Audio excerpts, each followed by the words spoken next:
Hello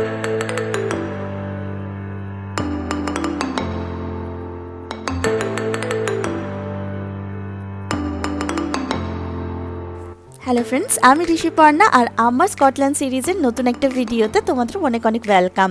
তো last ভিডিওতে আমি তোমাদের সাথে শেয়ার করেছি আমরা চলে এসেছি লকনেস, আর লকনেসে এসে এই সুন্দর কটেজটাতে উঠেছি। তো আজকে ট্রাভেলে রয়েছে আইল of sky, which is the most beautiful Highlands areas in Scotland. এবং লকনেস থেকে আইল অফ স্কাই যেতে আমাদের মোটামুটি সময় লাগবে ঘন্টা দুয়েক মতো। So let's exploring the enchanting আইল অফ স্কাই। আশা করি আজকের ভিডিওটা তোমাদের খুব খুব খুব ভালো লাগবে।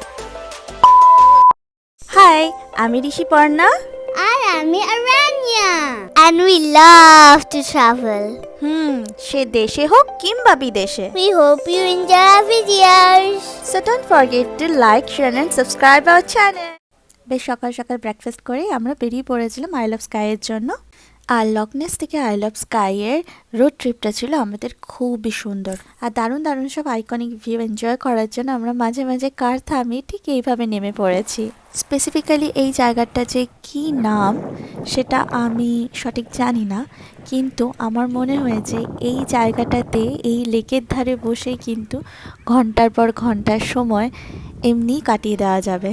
এখানে দেখা যাচ্ছে আবার কেউ একজন টেন্ট করে রয়েছেন।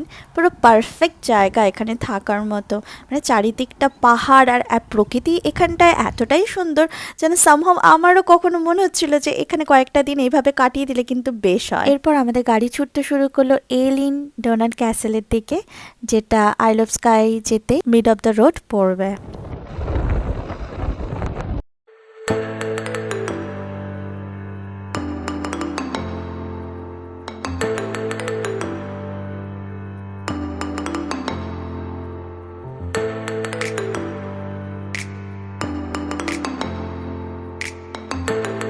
Friends, I really excited to tell you one thing.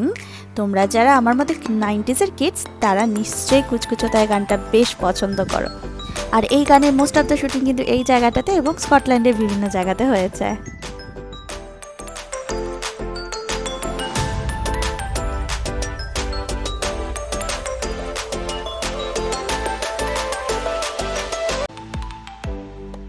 এবার আমরা এলিন ডোনাট ক্যাসেলকে পেছনে রেখে নেক্সট ডেস্টিনেশনের দিকে এগোচ্ছি, যার নাম হলো লকেলস।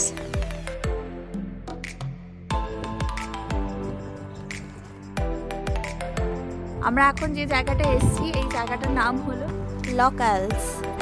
আর ওই যে দূরে যে ব্রিজটা দেখা যাচ্ছে এই ব্রিজটার নাম হচ্ছে স্কাই ব্রিজ। হ্যাঁ, এই স্কাই ব্রিজকে ক্রস করেই আমরা পৌঁছে যাব আইল অফ স্কাইয়ের আইল্যান্ডে।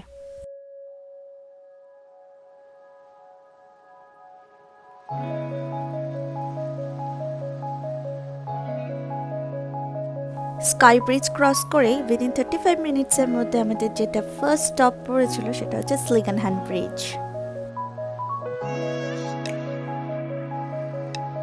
এরপরে আরও খানিকটা ড্রাইভ করে আমরা পৌঁছে গিয়েছি দ্য ফেমাস ফেয়ারি পুলসের কাছে।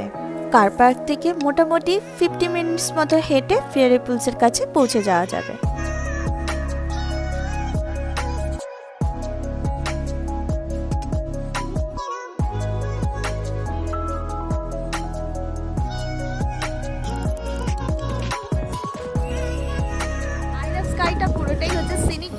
যার প্রতিটি পাহাড়, নদী, ঝর্ণা এবং হ্রদের মধ্যে ছড়িয়ে রয়েছে প্রকৃতির অসামান্য মহিমা।